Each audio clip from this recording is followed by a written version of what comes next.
ini menceritakan tentang Abu Jahal. Tapi Allah tidak sebutkan nama. Berarti akan ada orang-orang yang seperti Abu Jahal yang kayak gimana? Yang suka melarang orang ibadah, melarang orang haji, melarang orang pakai jilbab, melarang orang membaca ajaran syariat. Banyak. Itu Abu Jahal. Masalah sisanya seperti nanti Allah urusannya.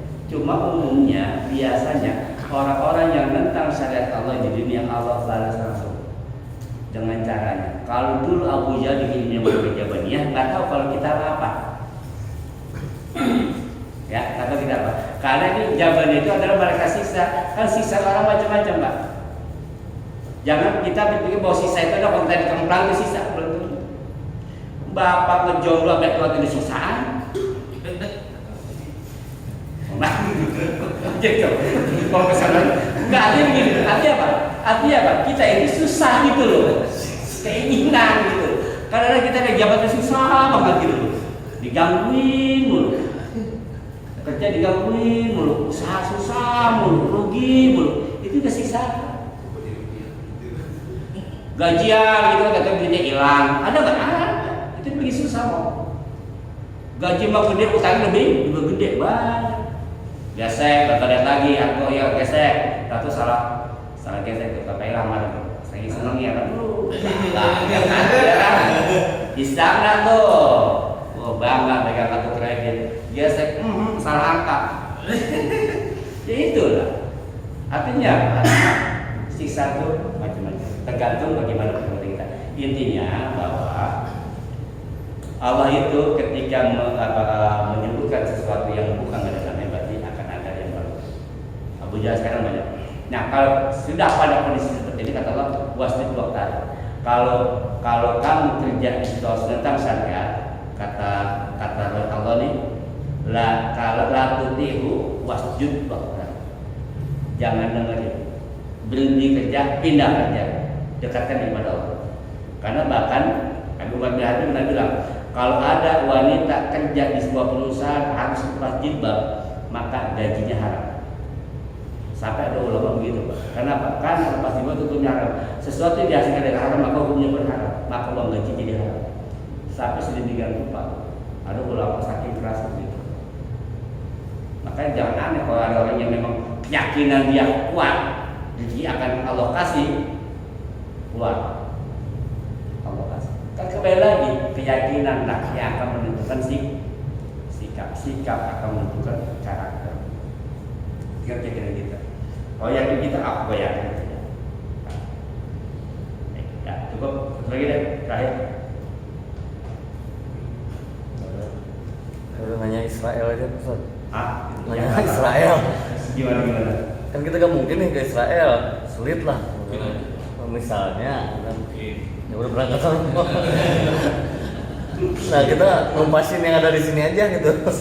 Pendukung Israel yang di sini numpasin. Biar gak perlu ke Israel. Masuk. Sekarang anggap aja seruan jihad, kan harus dari pemerintah katanya. Baru dibilang jihad katanya. Apa misalnya ketika pemerintah udah menyerukan jihad, maka itu termasuk jihad. Nah kan anggap aja lah pesawatnya nggak dapat apa. Nah, kita tumpasin yang ada di sini aja gitu misalnya. Masuknya jihad udah. Yang kan ada pendukungnya di sini nih misalnya di Indonesia sendiri banyak. Ya, kembali lagi bicara jihad itu maknanya luas. Apa sih jihad? Jihad itu adalah usaha sungguh-sungguh untuk membela agama Allah, jihad namanya. Dari usaha sungguh-sungguh membela agama Allah, jihad. Tinggal lihat kemampuan kita sejauh mana. Kemampuan kita sejauh mana. Dan yang namanya dakwah itu, jihad itu nggak harus dengan perang, nggak apa. Lihat targetnya, Pak. Kalau memang target ini hanya bisa dicapai dengan perang, ya perang, nggak ada cara lain. Kayak gitu, Pak. Kalau memang dakwahnya memang harus ngajar, ya ngajar. Dan jangan ada orang bodoh kita angkat senjata, ya salah. Dakwahnya nggak kayak gitu. Jadi dakwah itu tergantung kebutuhan. Nah, berkaitan dengan Palestina sekali lagi, ya. Pemerintah sudah mengumumkan bahwa tegas-tegas pemerintah itu ambil sikap bahwa kita di belakang Palestina. Itu sudah dibicarakan, diutarakan oleh Menteri Luar Negeri kita di depan PBB. Dibacakan beritanya kan? Udah lihat dong? Itu itu sikap kita. Ketika kita sudah bersikap demikian, berarti ketika terjadi apa-apa kita harus buktikan sikap kita. Gitu loh. Kalau kita kesana nggak mungkin boro-boro mau ke Israel, mau pulang kampung Padang aja punya tiket. Bener nggak banyak. Mau pulang ke Aceh ya dikit tiketnya 3 juta 4 juta kan gitu. Jadi jihad yang realistis aja kita mah. Gitu kan.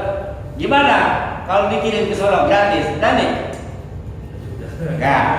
Ya kan? Benar deh, saya donasi nih. Ongkos saya kasih, senjata saya kasih. Enggak, kapal saya berani enggak?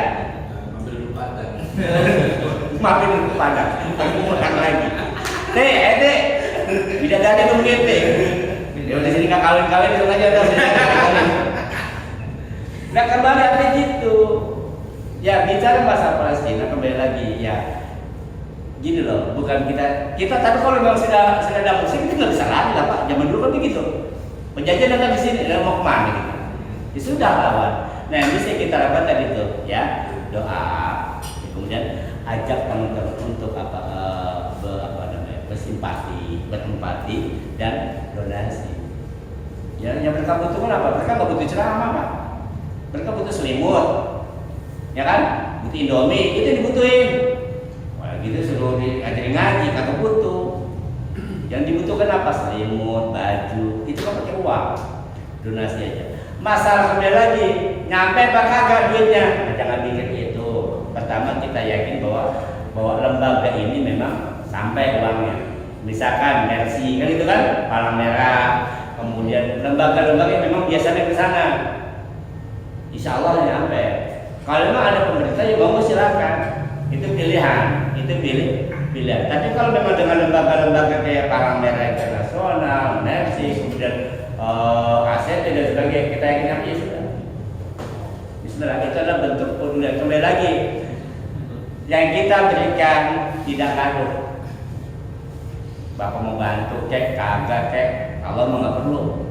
Allah nggak butuh kita buat memenangkan Palestina. Kembali lagi, Allah nggak butuh kita buat menangin Palestina. Permasalahannya ketika Palestina itu menang, kita ada di mana? Itu doang pertanyaannya. Ini bicara keberpihakan. Ya.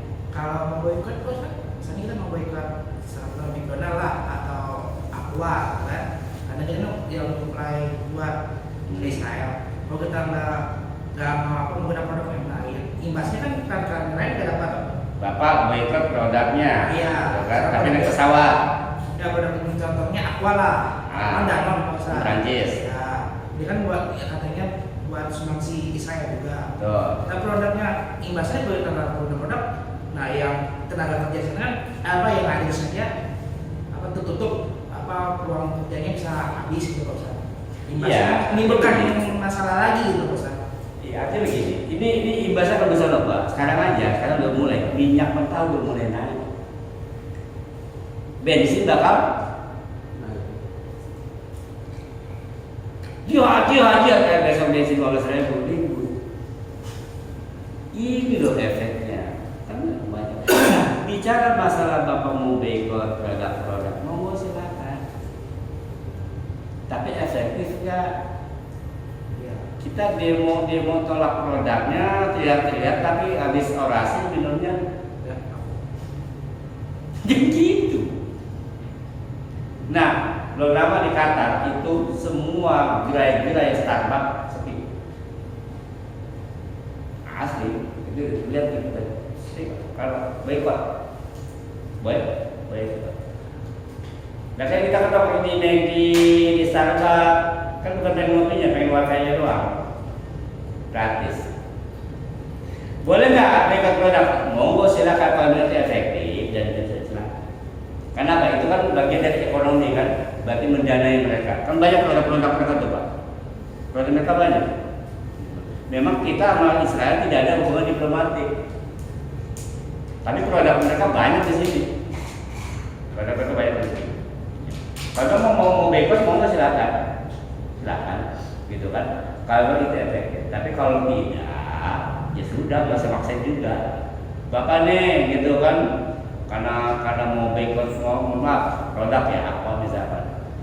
Maka lagi jalan aus, nggak ada lagi naik lain gitu tuh. Nyusahin nggak? Kagak ada lagi bahkan itu doang adanya tuh. Kamu punya gerakan, monggo silakan. Kalau saya lebih cenderung apa? Lebih baik daripada begitu ada uang 10.000, 20.000 gitu. Doain Allah mansur ikhwanana fil Palestin, Allah khusna bil akhirah. Udah aja lah baca. Doakan mereka. Insya Allah kalau mereka mau mati saya semua Pak. Mereka justru pada kalimat kemarin itu ketika disuruh mengungsi dari utara ke selatan nggak pada mau apa? Kami nggak bakal kabur, kami pengen mati di sini. Nggak ada yang mau pergi Pak. Karena memang mereka sudah siap saya semua. Tinggal kita doakan semoga Allah beri kemenangan dan semoga kita masuk dalam golongan orang yang nggak ada di belakang para mujahid. Ya. Baik, saja barangkali insya Allah kita akan sambung pertemuan yang datang pada surat berikutnya. Baik, mohon maaf kalau ada yang salah, saya menyampaikan bagi yang terakhir. Sebagai kesimpulan bahwa soal ini adalah bahwa Allah menciptakan manusia itu dari sesuatu yang tidak ada, yang hina. Kemudian Allah memuliakan manusia dengan ilmu. Allah memuliakan manusia dengan ilmu. Allah memuliakan manusia dengan ilmunya itu. Dengan ilmu yang Allah berikan kepada manusia berusaha agar manusia bisa mendapatkan kehormatan. Dia pintar, dia bisa punya harta, dia punya jabatan kaya, ilmu yang Allah kasih. Namun banyak orang yang sudah Allah kasih ilmu dan mendapatkan kemuliaan harta dan sebagainya, mereka banyak yang kelewatan, layar bohong. Nah, Allah tegur itu supaya kita jangan begitu karena Allah melihat dan kita akan kembali wa ila rabbika begitu. Nah, ketika nanti Anda akan dihalang-halangi oleh orang-orang yang tidak suka dengan Anda, apalagi Anda menjalankan syariat, apa kata Allah? La tuti'hu wasjud waqtari. Jangan dengar omongan mereka, jangan takut berpikir nggak dikasih, tinggalkan mereka, pilih Allah, sujud dan mendekatkan diri kepada Allah Subhanahu wa taala. Karena seringkali kesusahan yang kita alami bukan karena Allah nggak sayang sama kita, bukan karena Allah nggak dekat sama kita yang menjauh dari Allah. Saya buat sebuah siloka. Kalau ini adalah tubuh kita, ini adalah bayang, ini adalah matahari, tidak ada sumber rezeki. Bapak, ini dunia nih, dunia adalah bayangan. Dunia adalah bayangan. Kalau Bapak ngejar bayangan, Bapak akan menjauh dari matahari. Tapi kalau Bapak mendekati matahari, bayangan akan. Artinya apa? Kalau Bapak mendekatkan diri kepada rezeki itu. Tapi kalau Bapak punya rezeki, bayangan ada nggak bisa nangkap bayangan? Nggak ada cerita orang bisa nangkap bayangan. Bapak kejar bayangan nggak dapat, justru akan semakin jauhkan kita kepada Allah. Maka Allah bilang wasjud waqtari. Sudah sujud sama Allah, perbaiki sholatmu, dekatkan diri kepada Allah. Kalau Anda ingin hidup Anda lebih baik, Allah ingin berubah hidup Anda, perbaiki sholat Anda, maka Allah akan memperbaiki hidup Anda. Itu saja tentang kita praktis. Subhanallahumma wa bihamdika asyhadu an la ilaha illa anta astaghfiruka wa atubu ilaik. Assalamualaikum.